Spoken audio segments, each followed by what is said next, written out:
So a learning management system is basically a platform where you're going to take classes. It could be online or face-to-face, but basically a space where you're going to be interacting with the teacher, your peers, in an interactive digital space.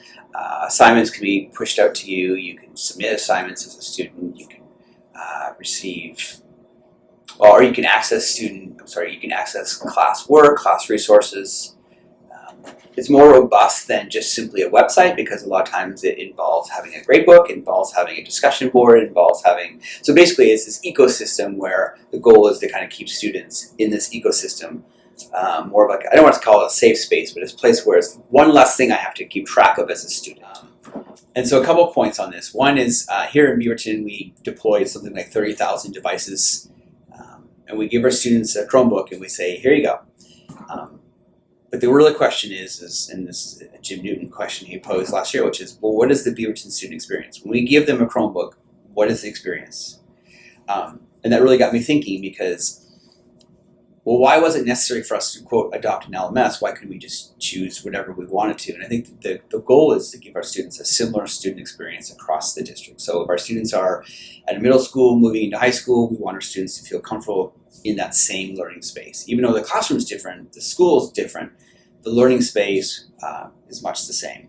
And so basically an LMS is kind of like, I call it like the digital glue, allowing teachers to bring in other components into this, again, this environment where students can interact.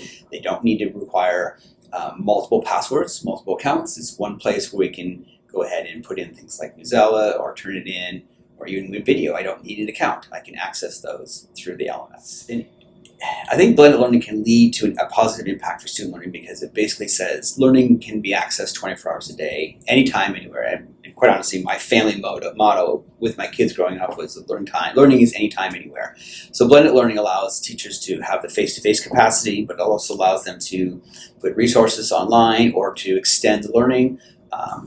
I really am a strong believer in having class discussions face-to-face, but if you wanted to continue the discussion or have your students have more time to kind of chew on the subject or the issue, then having an online discussion allows students to go home and maybe interact with other people and then kind of put those thoughts in that space where their classmates can kind of basically respond to. So blended learning gives our teachers and our students a chance to extend that learning, perhaps maybe make connections outside the classroom, because the reality is that a student can pull up their phone and they can interact with that component on their phone. They don't have to wait to school the next morning to do that. And if you think about blended learning, it's not just about online learning, it's also different modes of learning. Teachers can do station work, station rotation, they can go ahead and group students much better, and then LMS can help kind of motivate students to move through that process, that learning on their own, at their own pace.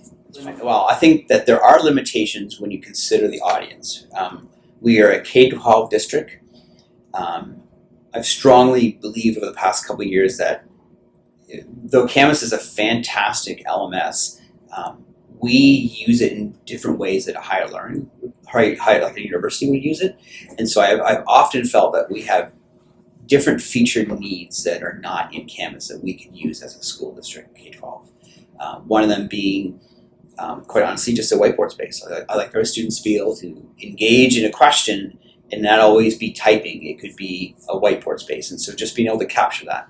I also feel like having a digital portfolio would be something that's beneficial. We don't have that in Canvas. And there's been a few other examples over the past couple of weeks that I've been working with teachers that I think because we're standards-based, that also kind of lends into how we might approach using Canvas differently than a university might use it. So how does Canvas and Google Classroom and or Seesaw compare, or what's the differences between the two? So Seesaw, we've adopted K3 in our school district, and it's definitely more of a portfolio or a journaling. It's not an LMS system where it does kind of, it doesn't have some of the LMS components. Now, it's not trying to be an LMS. It's just, it is what it is. It's designed to be a journal / portfolio for teachers and students. So it works well for what it's designed to do. Google Classroom also won't claim itself as an LMS, although it has many of the components of what an LMS might have. And so then the question is, what makes them different. And I'm not here to argue like which one is better, because you choose Seesaw or Google Classroom for a specific reason. We chose Canvas as an LMS because it has some more robust LMS features. For example, students are populated automatically into Canvas through our student information system. It's an SIS is what it's called. And so because of that, teachers don't have to enroll students. Teachers do not have to manage or track who comes and who does not come. And so our Synergy and Canvas sync every 6 hours. And so if new students come or leave the school district, that's automatically enrolled. And then because of that, courses are already created for teachers. So a teacher opens up their dashboard in Canvas, and there are the classes that they teach.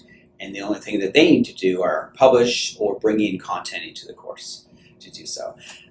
The other big difference between an LMS and maybe one of the other products is that the ecosystem is, again, it's this ecosystem that kind of helps teachers not have to deal with accounts. So other applications like Newsela, Turnitin, WeVideo, those are all rostered through Canvas. And so a teacher doesn't have to necessarily tell their students which accounts to use.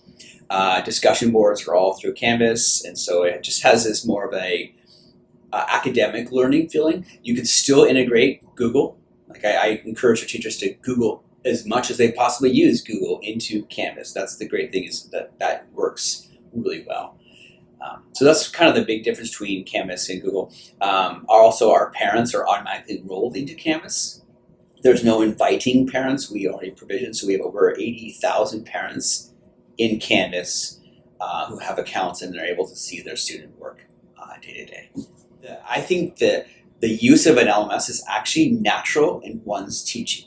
Because if you're a classroom teacher and you've been doing everything with pencil and paper, and then you realize, oh, I can start using Google Docs, or we can start using Microsoft Word online, or my students can start accessing resources online, I think the natural approach for a teacher is to start saying, well, how do I get that information to my students? And so an LMS becomes this natural step. When I was teaching Brazil, I would use Google Sites. I had my own Google Sites page, and that's how I gave my students what we're doing for the week, and that's how they even responded back to me. But I didn't have a grade book. So an LMS becomes this natural step where I needed to get my students work, I needed to get work from them, and I needed to be able to give them feedback. So that became a very natural part of teaching. And so I think if I want to encourage my colleagues or my staff or whatever it is that I want to use the technology, I'm willing to do that first of all. And then I'm willing to just show the learning. Am I willing to learn something new, and am I willing to help my staff and my teachers? Because